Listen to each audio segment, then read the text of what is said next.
الحمد للہ وکفا وسلام علی عبادہ الذین اصطفیٰ اما بعد اعوذ باللہ من الشیطان الرجیم بسم اللہ الرحمن الرحیم اینما تکونوا یدرککم الموت ولو کنتم فی بروج مشیدہ وقال النبی صلی اللہ تعالی علیہ وسلم من کان آخر کلامہ لا الہ الا اللہ دخل الجنہ او کما قال علیہ الصلاۃ والسلام۔ میرے محترم بزرگوں اور دوستو، دنیا کے اندر بڑے بڑے لوگ آئے جنہوں نے بڑی بڑی حکومتیں کی، بڑی بڑی طاقت دکھائی، بڑی بڑی دولتیں انہوں نے جمع کی، لیکن وہ موت کے آغوش سے بچ نہ سکے اور موت سے وہ چھٹکارا نہ پا سکے۔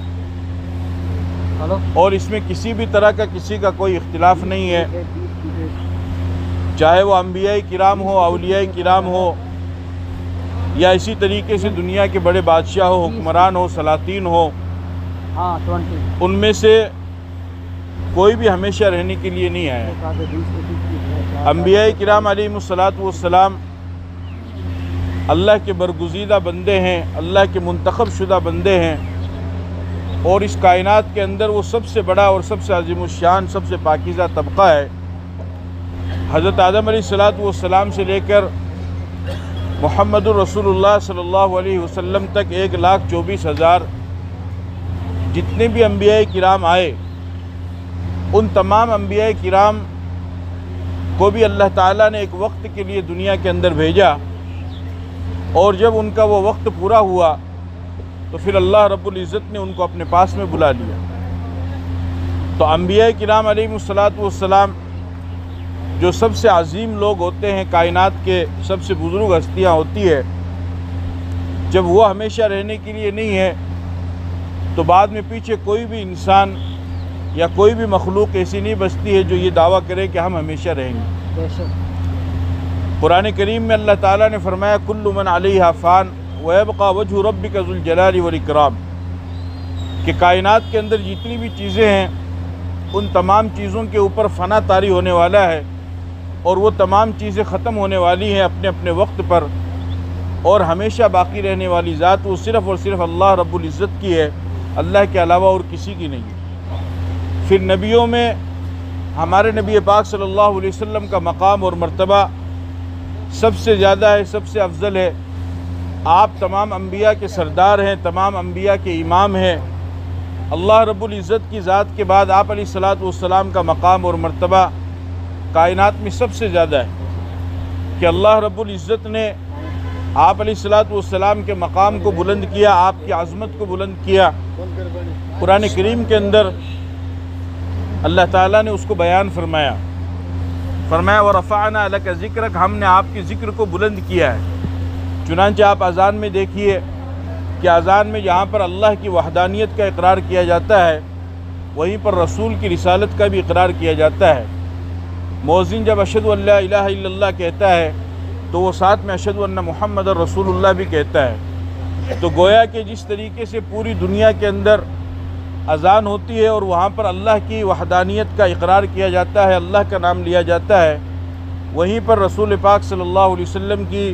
رسالت کا بھی اقرار کیا جاتا ہے، اور آپ کا بھی تذکرہ ہوتا ہے، آپ کا بھی نام لیا جاتا ہے۔ پھر جب نماز شروع ہوتی ہے تو نماز شروع ہونے سے پہلے تکبیر کہی جاتی ہے، اس تکبیر کے اندر بھی اللہ کی وحدانیت کا اقرار ہے تو ساتھ میں رسول کی رسالت کا بھی اقرار ہے۔ پھر نماز کے اندر درود شریف پڑھتے ہیں تو درود شریف کے اندر پیغمبر کا تذکرہ ہے۔ اس طریقے سے اللہ تعالیٰ نے آپ علیہ الصلاۃ والسلام کے تذکرے کو ہر وقت، ہر جگہ اور ہر موقع پر جاری اور ساری رکھا ہے، اور قیامت تک کے لیے جاری اور ساری رہے گا۔ اس سے آپ اندازہ لگا سکتے ہیں کہ آپ علیہ الصلاۃ والسلام کا مقام اور مرتبہ کتنا زیادہ ہے۔ لیکن آپ علیہ الصلاۃ والسلام بھی دنیا کے اندر تشریف لائے، ماں کے پیٹ سے آپ نے جنم لیا، مکہ کی سرزمین پر آپ کی ولادت ہوئی، اور پھر 63 سال کی عمر میں آپ علیہ الصلاۃ والسلام بھی دنیا سے تشریف لے گئے۔ چونکہ آپ علیہ الصلاۃ والسلام اللہ کے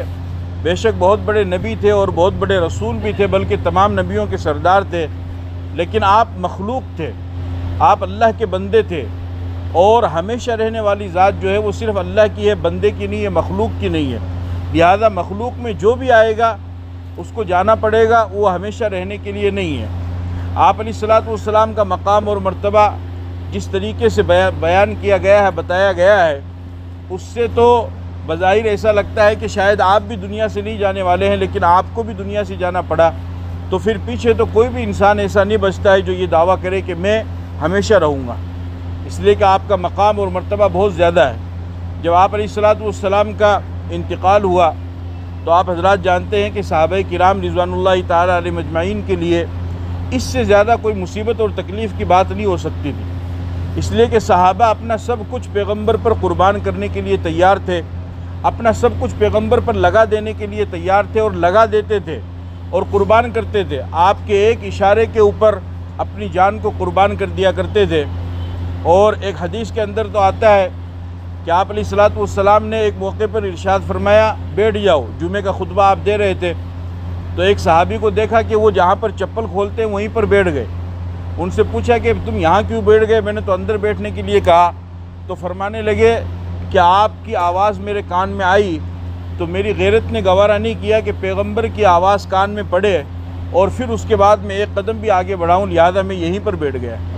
تو اس وجہ سے آپ علیہ الصلوۃ والسلام سے اس طریقے سے عقیدت اور محبت رکھنے والے اور اتنا زیادہ احترام کرنے والے لوگ تھے۔ لیکن جب آپ کا انتقال ہوا تو صحابہ کرام کی پریشانی کا عالم بہت زیادہ تھا، کوئی ماننے کے لیے تیار نہیں تھا، کوئی اس پر یقین کرنے کے لیے تیار نہیں تھا، یہاں تک کہ حضرت عمر فاروق رضی اللہ تعالیٰ عنہ جو اتنے بہادر انسان تھے، اتنے جری انسان تھے کہ جو اکیلے کئی لوگوں کا مقابلہ کرنے والے تھے، جب انہوں نے اسلام قبول کیا تو کعبے کے اندر کوئی نماز پڑھنے کی اجازت نہیں تھی، لیکن انہوں نے فرمایا کہ آج کے بعد چھپ کر کے نماز نہیں پڑھی جائے گی بلکہ کعبے کے اندر نماز پڑھی جائے گی۔ اور ان کے اسلام لانے سے اسلام کو بہت تقویت ملی اور اہل ایمان کو بہت زیادہ طاقت ملی، اور آپ علیہ الصلوۃ والسلام نے ان کے اسلام کی اور ایمان لانے کی دعا کی تھی، اللہ تعالیٰ نے آپ کی دعا کو قبول فرمایا۔ تو ان کا بھی یہ حال ہو گیا تھا کہ وہ فرمانے لگے کہ نہیں، پیغمبر کا انتقال نہیں ہوا ہے، بلکہ جس طریقے سے موسیٰ علیہ السلام کوہ طور پر جاتے تھے اس طریقے سے پیغمبر علیہ الصلوۃ والسلام بھی کوہ طور پر گئے ہیں اور چند دنوں کے بعد میں واپس آ جائیں گے۔ اسی طریقے سے صحابہ کرام کے اندر چیخ و پکار کا معاملہ تھا۔ حضرت علی رضی اللہ تعالیٰ عنہ نے فرمایا کہ یا رسول اللہ، اگر آپ نے ہمیں رونے سے منع نہیں کیا ہوتا تو آج ہم دنیا والوں کو دکھاتے کہ اپنے محبوب کی جدائی پر کس طریقے سے رویا جاتا ہے، لیکن چونکہ آپ نے ہمیں رونے سے منع کیا اس وجہ سے ہم رو نہیں سکتے ہیں۔ تو ایک تو ہے کہ جب کسی کا انتقال ہو جائے، والدہ کا انتقال ہو جائے، والد کا انتقال ہو جائے، بھائی کا ہو جائے، شوہر کا ہو جائے یا بیوی کا ہو جائے، تو اس میں ایک تو یہ ہے کہ انسان چیخ کر کے روئے، چلا کر کے روئے، اس کی شریعت میں اجازت نہیں ہے۔ اس طریقے سے واویلا کرنے کی شریعت میں اجازت نہیں ہے۔ گلے پھاڑنا، اسی طریقے سے سینہ پیٹنا، گالوں کو پیٹنا، کپڑے پھاڑنا، اس طریقے کی یہ جو حرکتیں کی جاتی ہیں یہ زمانے جاہلیت کا طریقہ ہے، اسلام کا طریقہ نہیں ہے۔ اسلام کا طریقہ یہ ہے کہ اس پر صبر کیا جائے اور یہ صرف یہ کہا جائے انا للہ و انا الیہ راجعون، کہ جب اس جملے کو انسان کہہ دیتا ہے تو پھر اسے معلوم ہو جاتا ہے کہ بھئی یہ تو اللہ کی ایک امانت تھی جو اللہ نے اپنے پاس میں بلا لی ہے اور اللہ نے اپنے پاس میں اس کو واپس بلا لیا، اور پھر یہی کیا ہمیں بھی ایک دن لوٹ کر کے اللہ ہی کے پاس میں جانا ہے، تو پھر اس صورت میں انسان کو صبر آ جاتا ہے۔ ہاں، اب یہ ظاہر سی بات ہے چونکہ انسان کے جسم کے اندر اللہ نے ایک دھڑکتا ہوا دل رکھا ہے اور وہ دل نرم ہوتا ہے، پتھر نہیں ہوتا ہے، کوئی سخت نہیں ہوتا ہے، تو کسی غمگین خبر پر اور ناخوشگوار واقعہ کے پیش آنے پر دل میں تکلیف بھی ہوتی ہے اور آنکھوں سے آنسو بھی آ جاتے ہیں، تو وہ آنسو منع نہیں، وہ تو صحیح ہے، وہ جائز بھی ہے اور وہ رحمت کے آنسو ہوتے ہیں۔ چنانچہ اللہ رب العزت نے نبی پاک صلی اللہ علیہ وسلم کو 3 اولاد عطا فرمائی، 4 بیٹیاں اللہ تعالیٰ نے دی اور 3 بیٹے آپ کو دیے، لیکن تینوں بیٹوں کو اللہ نے اپنی آپ کی زندگی کے اندر اٹھا لیا۔ ان میں جو سب سے زیادہ عمر ہوئی جس کی وہ حضرت ابراہیم ہے، حضرت ابراہیم کی عمر 18 مہینے ہوئی۔ حضرت ابراہیم کی جب ولادت ہوئی تو آپ علیہ الصلوۃ والسلام نے بہت زیادہ خوشی کا اظہار کیا، اور پھر 18 مہینے کی عمر میں حضرت ابراہیم کا انتقال بھی ہو گیا۔ جب آپ جنازے پر ساتھ چل رہے تھے تو لوگوں نے دیکھا کہ آپ علیہ الصلوۃ والسلام کی آنکھوں سے آنسو نکل رہے ہیں، تو ظاہر سی بات ہے بیٹے کی جدائیگی پر اور بیٹے کی وفات پر باپ کی آنکھ سے آنسو نہ نکلے تو کیا ہو۔ تو عبد الرحمن ابن عوف رضی اللہ تعالیٰ عنہ ایک صحابی ہے، انہوں نے عرض کیا کہ یا رسول اللہ آپ تو نبی ہیں اور آپ نے تو ہمیں منع فرمایا ہے رونے سے، لیکن میں دیکھ رہا ہوں کہ آپ کی آنکھوں سے خود آنسو نکل رہے ہیں اور آپ خود رو رہے ہیں۔ آپ علیہ الصلوۃ والسلام نے فرمایا انہا رحمت، کہ یہ رحمت کے آنسو ہے، یہ نرمی کے آنسو ہے، یہ باپ کے دل میں ایک بیٹے کی جو محبت ہوتی ہے اس محبت کے آنسو ہے، چونکہ وہ بیٹا دنیا سے جا چکا ہے، وہ بچھڑ چکا ہے، وہ رخصت ہو چکا ہے، تو اس کے رخصت ہونے کے یہ آنسو ہے، یہ رحمت کے آنسو ہے، کوئی غلط آنسو نہیں ہے۔ اور پھر آپ نے فرمایا کہ ان العین تدمع والقلب یحزن ولا نقول الا ما یرضى ربنا، اس کو ہمیں یاد رکھنا ہے۔ آپ نے فرمایا کہ آنکھیں آنسو بہا رہی ہے اور دل غمگین ہے، لیکن زبان سے وہی نکلے گا جو اللہ چاہے گا، یعنی زبان سے شکایت نہیں آئے گی، زبان سے اللہ کی مزاج کے خلاف، اللہ کی مرضی کے خلاف، شریعت کی مرضی کے خلاف کوئی بات نہیں نکلے گی کہ صاحب پورے محلے میں اللہ پاک کو کوئی نہیں ملا تھا جو ہمارے گھر کے اندر یہ مصیبت آ گئی، پورے محلے کے اندر کیا اور بھی بہت سارے لوگ تھے ان کے وہ دنیا سے جا سکتے تھے لیکن ان کو چھوڑ کر کے ہمارے گھر کے اندر یہ بات آ گئی اور ہمارے گھر کے اندر فرشتہ آ کر کے چلا گیا اور وہ ہمارے بندے کو لے کر کے چلا۔ اس طریقے سے جو باتیں کی جاتی ہے یہ چونکہ ایک طرح سے شکوہ اور شکایت ہو گیا تو اللہ تعالیٰ اس کو پسند نہیں فرماتے ہیں۔ تو آپ نے فرمایا کہ آنکھوں سے آنسو نکلے اور اسی طریقے سے دل بھی غمگین ہو لیکن زبان سے وہی بات نکلے کہ جس کو اللہ چاہتا ہے، اور وہ بات کیا ہے؟ وہ بات یہ ہے کہ انسان یہ کہے انا للہ و انا الیہ راجعون، کہ ہم بھی اللہ ہی کے لیے ہیں اور پھر آج نہیں تو کل نہیں تو کچھ دنوں کے بعد ہم بھی پھر اسی کی طرف لوٹ کر کے جانے والے ہیں۔ چنانچہ آپ علیہ الصلوۃ والسلام کا جو انتقال ہوا تو حضرت عمر رضی اللہ تعالی عنہ بھی نہیں سمجھ پائے اس بات کو اور انہوں نے بھی انکار کر دیا۔ اس وقت ابو بکر صدیق رضی اللہ تعالی عنہ نے لوگوں کو سنبھالا اور انہوں نے لوگوں کو بتلایا کہ نہیں، پیغمبر علیہ الصلوۃ والسلام دنیا سے جا چکے ہیں اور آپ علیہ الصلوۃ والسلام کی وفات ہو چکی ہے۔ ان کے کہنے پر، ان کے بتانے پر پھر لوگوں کو اطمینان ہوا، پھر لوگوں کو یقین آیا، پھر انہوں نے مانا، پھر انہوں نے خطبہ دیا۔ انہوں نے فرمایا من کان یعبد محمدا فإن محمدا قد مات ومن کان یعبد اللہ فإن اللہ حی لا یزال۔ فرمایا کہ لوگوں، محمد چونکہ اللہ کے ایک بندے تھے، ان کو جتنا وقت اور جتنی زندگی اللہ نے دی تھی وہ وقت وہ پورا کر کے دنیا سے چلے گئے ہیں، لیکن اللہ کی جو ذات ہے وہ ہمیشہ باقی رہنے والی ہے اور وہ ہمیشہ باقی رہے گی، اور اللہ کی ذات موجود ہے، وہ کبھی بھی ختم ہونے والی نہیں ہے۔ اور پھر آپ نے یہ آیت تلاوت فرمائی وما محمد الا رسول قد خلت من قبلہ الرسل، کہ اللہ نے قرآن کریم میں بیان فرمایا کہ محمد تو اللہ کے ایک رسول ہے، تو جس طریقے سے محمد سے پہلے جتنے بھی رسول اور پیغمبر دنیا کے اندر آئے وہ بھی اپنا وقت پورا کر کے دنیا سے چلے گئے، بالکل اسی طریقے سے محمد بھی چونکہ اللہ کے ایک رسول ہے اور یہ بھی اپنا وقت پورا کر کے دنیا سے چلے گئے۔ پھر فرمایا افإن مات وقتل انقلبتم على اعقابکم، کہ اگر خدا نخواستہ محمد کا انتقال ہو جائے تو کیا تم پھر جاؤ گے، کیا تم پیٹ پھیر لو گے یا پھر جو تم اپنے قدم کو اکھاڑ لو گے؟ اس طریقے سے اللہ تعالیٰ نے قرآن کریم کے اندر تسلی دی۔ لیکن 63 سال کی عمر گزار کر کے آپ علیہ الصلوۃ والسلام بھی دنیا سے تشریف لے گئے۔ تو جب آپ علیہ الصلوۃ والسلام دنیا سے تشریف لے گئے تو پھر بعد میں پیچھے تو کوئی بھی نہیں بچتا ہے جو یہ دعویٰ کرے کہ میں ہمیشہ رہنے کے لیے ہوں، اور یہ اللہ کا ایک بنایا ہوا نظام ہے۔ بے شک انسان کو اس میں تکلیف ہوتی ہے، اور ایک بات اور یاد رکھیے کہ موت سے انسان نہیں گھبراتا ہے۔ انسان کو جو غم ہوتا ہے وہ موت کا غم نہیں ہوتا ہے، بلکہ وہ اپنے ساتھی کے بچھڑنے کا غم ہوتا ہے، اس لیے کہ موت کوئی بری چیز نہیں ہے۔ تحفۃ المؤمن الموت، یعنی مومن کا تو تحفہ بتایا گیا ہے۔ جب انسان دنیاوی چیزوں کے اندر مشغول رہتا ہے اور دنیاوی کاموں کے اندر لگا رہتا ہے اس کے لیے تو ضرور بہرحال وہ چیز مشکل ہو جاتی ہے، لیکن جو اللہ کو یاد کرنے والے ہیں، آخرت کو یاد کرنے والے ہیں، ان کے لیے کوئی مشکل نہیں ہے۔ حکیم الامت حضرت مولانا اشرف علی تھانوی رحمۃ اللہ علیہ فرمایا کرتے تھے کہ الحمدللہ ابھی اس وقت اس پوزیشن میں ہوں کہ اگر ملک الموت آ کر کے لے کر جانا چاہے تو بالکل تیار اور ریڈی بیٹھا ہوں، ابھی آئے اور لے کر کے چلا جائے۔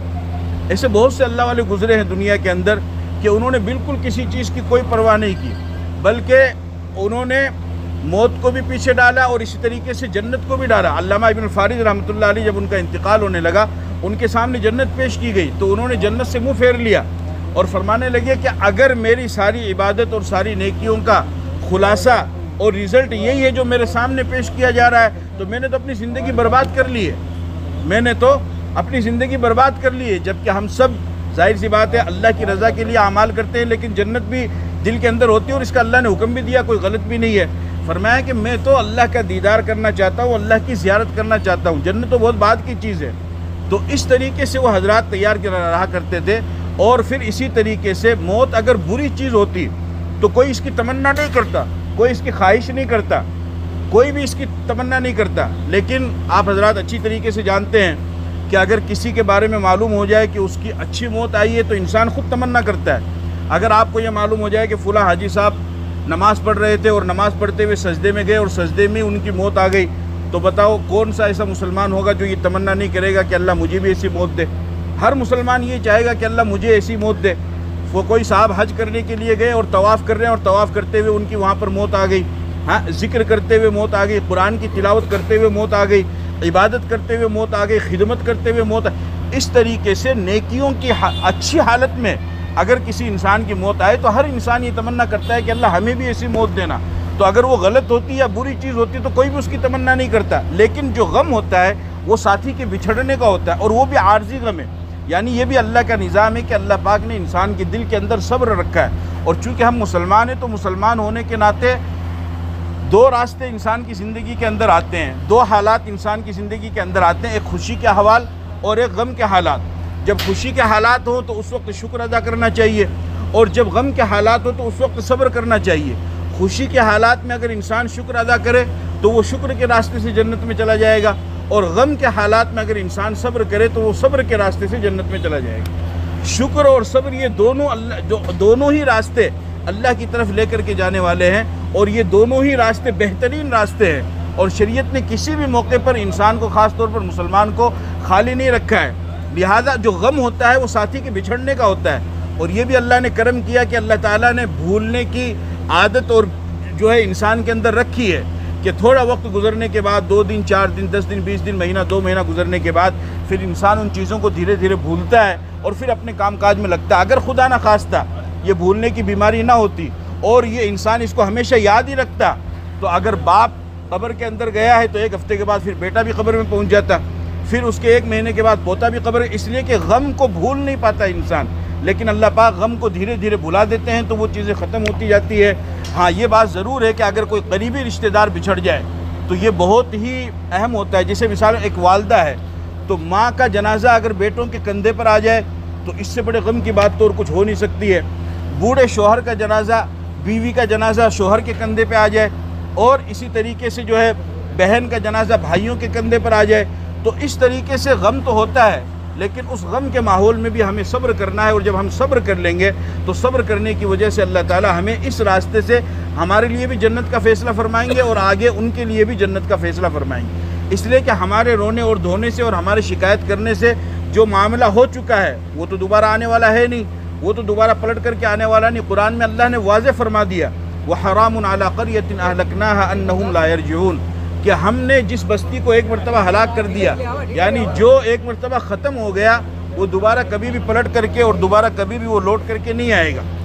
لہٰذا جو چلا گیا ہے وہ دوبارہ پلٹ کر کے اور لوٹ کر کے نہیں آئے گا۔ لہٰذا ہمیں اللہ تعالیٰ سے اچھی موت کی دعا مانگنی چاہیے، اور اس کے لیے اسی حساب سے ہمیں تیاری بھی کرنی چاہیے، اس لیے کہ اللہ نے اس دنیا کو عارضی طور پر بنایا ہے مسلمان کے لیے، ایمان والے کے لیے، اور اصل جو اس کی منزل ہے اور اصل جو اس کا گھر ہے وہ آخرت کا گھر ہے، آخرت کی منزل ہے۔ آخرت میں اللہ رب العزت جنت میں بندے کو داخل فرمائیں گے، نیک بندوں کے لیے اللہ تعالیٰ جنت کا فیصلہ فرمائیں گے، اور برے بندوں کے لیے دوزخ کا فیصلہ کیا جائے گا۔ تو جنت میں جانا یہ بھی اللہ کی ایک بہت بڑی نعمت ہے، جنت میں جانا یہ بھی آخرت کی نعمتوں میں ایک بڑی نعمت ہے، لیکن اس جنت کے اندر کی بھی ایک بہت بڑی نعمت، اس جنت کے اندر کی بھی، چنانچہ حدیث کے اندر آتا ہے کہ جب جنتی جنت میں داخل ہوں گے تو علماء کرام سے سوال کیا جائے گا، ان سے پوچھا جائے گا، ان سے معلوم کیا، اللہ تعالیٰ پوچھیں گے کہ بھئی کوئی ایسی چیز تو نہیں رہ گئی جو تم کو ملی نہیں ہو؟ وہ کہیں گے کہ ساری چیزیں ہمیں مل گئی ہے، دوزخ سے آپ نے آزاد کر دیا، جنت میں داخل کر دیا، اور جنت کے اندر تمام طرح کی چیزیں موجود ہیں، لَهُم مَا يَشَاءُونَ فِيهَا وَلَدَيْنَا مَزِيدٌ۔ قرآن میں اللہ تعالیٰ فرماتے ہیں کہ جو وہ چاہیں گے وہ تمام کی تمام چیزیں ان کے لیے جنت میں موجود ہیں۔ اور پھر اللہ نے فرمایا چونکہ تمہارا علم تو محدود ہے اور تمہارا علم تو محیط اور تمہارا علم تو کم ہے، ہمارے پاس تو تمہاری سوچ سے بھی زیادہ ہے۔ جو انسان چاہے گا وہ کھائے گا، جو انسان چاہے گا وہ پہنے گا، جس طریقے کی وہ اپنی خواہش کو پوری کرنی چاہے گا تمام خواہشات اس کی پوری کی جائے گی۔ خواہشات کو پوری کرنے کی جگہ کا نام جو ہے وہ جنت ہے، وہ دنیا نہیں ہے، وہ جنت ہے۔ لیکن اس وقت جب اللہ تعالیٰ سوال کریں گے تو لوگ تو یہ پوچھیں گے، پھر علماء کرام سے سوال کیا جائے گا تو پھر وہ بتلائیں گے کہ نہیں، ابھی ایک چیز باقی رہ گئی ہے، اور وہ چیز کیا ہے؟ وہ چیز یہ ہے کہ اللہ کا دیدار باقی ہے، اللہ کی زیارت باقی ہے۔ للذین احسنوا الحسنى وزیادہ، کہ جن لوگوں نے نیکیاں کی ہم نے ان کے لیے جنت کا فیصلہ کیا ہے اور زیادہ ہے۔ علماء کرام فرماتے ہیں کہ زیادتی سے مراد یہ ہے کہ وہاں پر اللہ کا دیدار ہوگا، اللہ کی زیارت ہوگی، رؤیت باری تعالی ہر جنتی کو نصیب ہوگی، اور یہ اللہ کی سب سے بڑی نعمت ہوگی۔ چنانچہ علماء کرام ان کو بتلائیں گے کہ بھائی یہاں پر جو ہے اللہ تعالیٰ کی زیارت باقی ہے، اللہ کا دیدار باقی ہے۔ چنانچہ سب لوگ جائیں گے پھر وہاں پر اور جا کر کے اللہ تعالیٰ سے سفارش کریں گے۔ تو ایک مسئلہ یاد رکھیے، اہل سنت والجماعت کا یہ عقیدہ ہے کہ اللہ کا دیدار دنیا کے اندر عقلاً تو ممکن ہے لیکن شرعاً ممکن نہیں ہے۔ عقلاً ممکن ہے، شرعاً ممکن نہیں ہے۔ یعنی عقل کے اعتبار سے تو اللہ کا دیدار ہو سکتا ہے لیکن شرعی اعتبار سے نہیں ہو سکتا۔ شرعی اعتبار سے اس وجہ سے نہیں ہو سکتا کہ حضرت موسیٰ علیہ السلام نے اللہ تعالیٰ سے درخواست کی۔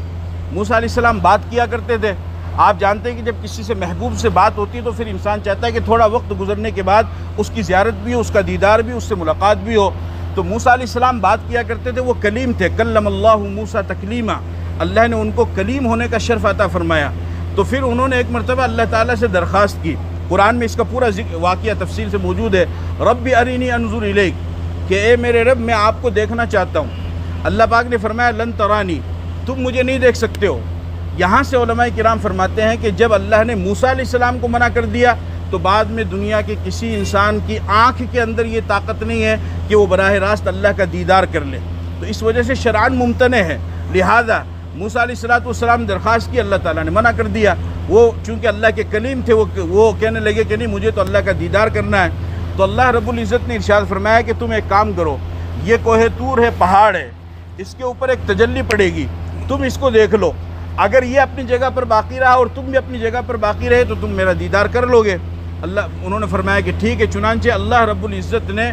اپنے نور کی ایک تجلی اس کوہ طور پہاڑ پر ڈالی، بڑا مضبوط پہاڑ اس کے اوپر ڈالی۔ فلما تجلی ربہ للجبل جعلہ دکا وخر موسیٰ صاعقا، اس پر ڈالی، جیسے ہی ایک تجلی کوہ طور کے اوپر پڑی وہ تو ریزہ ریزہ ہو گیا۔ علماء کرام فرماتے ہیں کہ اس کے 3 ٹکڑے ہوئے، بعض فرماتے ہیں کہ 60 ٹکڑے ہوئے اور الگ الگ علاقوں کے اندر چلے گئے۔ اور جیسے ہی اس کے اوپر تجلی، بالکل معمولی سی تجلی، عبداللہ ابن عباس رضی اللہ تعالیٰ عنہ اس آیت کی تفسیر میں فرماتے ہیں کہ یہ جو چھوٹی انگلی ہے، میری طرف دیکھو، یہ جو چھوٹی انگلی ہے، اس چھوٹی انگلی کا یہ جو پورا ہے، سرا ہے،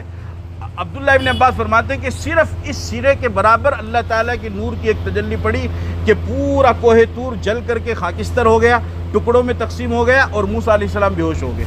وخر موسیٰ صاعقا فلما افاق قال سبحانک تبت الیک وانا اول المؤمنین، جب ہوش آیا تو کہا کہ باری تعالیٰ میں بالکل آپ نے جو بات کہی تھی، آپ کی ذات تو بڑی ہے، میں آپ کا دیدار نہیں کر سکتا۔ تو موسیٰ علیہ السلام بھی آپ کا دیدار نہیں کر پائے۔ اللہ کے نبی صلی اللہ علیہ وسلم معراج پر تشریف لے گئے۔ تو ہمارا مضبوط عقیدہ یہ ہے اور بالکل صحیح بات یہی ہے کہ اللہ رب العزت نے اللہ کے نبی صلی اللہ علیہ وسلم کو باقاعدہ آپ علیہ السلام نے اپنی ان سر کی آنکھوں سے ہوش و حواس کے ساتھ میں اللہ تعالیٰ کا دیدار کیا۔ معراج کے موقع پر، سفر معراج پر، عرش پر جا کر کے اللہ کے نبی نے اللہ تعالیٰ کا دیدار کیا ہے۔ تو دنیا کے اندر تو اللہ کا دیدار نہیں ہو سکتا ہے، چونکہ موسیٰ علیہ السلام نہیں کر پائے تو باقی دوسرا اور کون کر پائے گا، لیکن آخرت کے اندر اللہ کا دیدار ہوگا۔ تو لوگ فرمائش کریں گے، سفارش کریں گے، تمنا کریں گے کہ اللہ ہمیں اپنا دیدار کرائیے، تو پھر اللہ تعالیٰ ان کو اپنا دیدار کرائیں گے۔ اور اللہ کا دیدار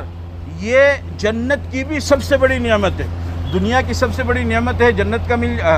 اللہ کا راضی ہو جانا۔ اللہ کی راضی ہونے کی سب سے بڑی نعمت ہے کہ جنت کا مل جانا، اور جنت کی بھی سب سے بڑی نعمت ہے کہ جنت میں اللہ کا دیدار ہو جانا۔ یہ ایک مسلمان کے لیے، صاحب ایمان کے لیے سب سے بڑی نعمت ہوگی اور خوشی کی بات ہوگی، اس لیے کہ جس رب، بن دیکھے جس رب کے لیے اتنی قربانیاں دی، بن دیکھے جس رب کے لیے نمازیں پڑھی، بن دیکھے جس رب کے لیے روزہ رکھا، بن دیکھے جس رب کے لیے حج کیا، بن دیکھے جس رب کے لیے زکوٰۃ دی، بن دیکھے جس رب کے لیے اپنے گھر بار کو اجاڑ دیا، بن دیکھے جس رب کے لیے ہجرت کی، بن دیکھے جس رب کے لیے اپنی بیوی کو بیوہ کیا، بن دیکھے جس رب کے لیے اپنے بچوں کو یتیم کیا، بن دیکھے جس رب کے لیے اتنی بڑی قربانیاں دی، جب اس رب کو دیکھیں گے تو کیا عالم ہوگا، جب اس رب کا دیدار کریں گے تو کیا عالم ہوگا۔ اور وہ رب کہ جس نے اتنی خوبصورت چیزیں دنیا کے اندر بنائی، اتنی خوبصورت چیزیں کہ انسان اگر دیکھیں تو دیکھتا رہ جائے، عقل حیران رہ جائے۔ ہر زمانے کے اندر خوبصورت چیزیں اور خوبصورت انسان دنیا کے اندر آئے ہیں کہ لوگوں نے ان کو دیکھا ہے، ان کے دیکھنے کی تعریف کی ہے، ان کو دیکھا ہے لوگوں نے، ان کی تعریف کی۔ حضرت یوسف علیہ السلام کو اللہ تعالیٰ نے آدھا حسن عطا فرمایا تھا، اور اتنا زبردست حسن عطا فرمایا کہ ان کے حسن کو دیکھ کر کے ملکہ امراۃ العزیز زلیخا وہ ان کے اوپر فدا ہوئی، اور جب اس کی بات چلنے لگی مصر کے عورتوں کے اندر اور اس کو معلوم ہوا تو پھر اس نے کہا کہ اچھا یہ خالی مجھے ہی سمجھ رہی ہے کہ میں ہی گنہگار ہوں، میں ہی مجرم ہوں، ان کو پتہ نہیں کہ میرے سامنے کیا چیز آئی۔ تو اس نے مصر کی عورتوں کی دعوت کی اور سب کے ہاتھوں کے اندر پھل دیے اور چھری دی، قرآن میں اس کا ذکر ہے، سب کو دے دیے۔ اور پھر جیسے ہی وہ سب دسترخوان کے اوپر بیٹھی، فوراً زلیخا نے حکم دیا حضرت یوسف علیہ السلام کو کہ تم نکل کر کے سامنے آؤ، اخرج علیہن۔ جب یوسف علیہ السلام نکل کر کے آئے، فلما رأینہ اکبرنہ وقطعن ایدیہن وقلن حاش للہ ما ھذا بشر ان ھذا الا ملک کریم، کہ یوسف علیہ السلام کو دیکھنے میں وہ اتنی مدہوش ہوئی کہ انہوں نے اپنے ہاتھوں کی انگلیوں کو کاٹ ڈالا، پھلوں کو نہیں کاٹا۔ وہ جو چھری ان کے ہاتھ میں تھی، ان ہاتھوں سے، ان چھری سے اپنے ہاتھوں کی انگلیوں کو کاٹ ڈالا، اور کیا کہنے لگی، حاش للہ ما ھذا بشر، کہ یہ تو کوئی انسان ہو ہی نہیں سکتا ہے، ان ھذا الا ملک کریم، اتنا خوبصورت تو انسان نہیں ہو سکتا ہے، یہ تو ضرور کوئی نہ کوئی نورانی فرشتہ ہے۔ ان کو یقین بھی نہیں آ رہا تھا۔ زلیخا نے کہا فذلکن الذی لمتننی فیہ، یہ جس کے بارے میں جب تمہارا یہ حال ہے تو مجھے کہاں سے تم پریشان کر۔ تو ایسا حسن، خوبصورت اللہ تعالیٰ نے حسن ان کو عطا فرمایا یوسف علیہ السلام کو، اور یوسف علیہ السلام کا حسن تو ہمارے نبی کے حسن کے سامنے کچھ بھی نہیں تھا،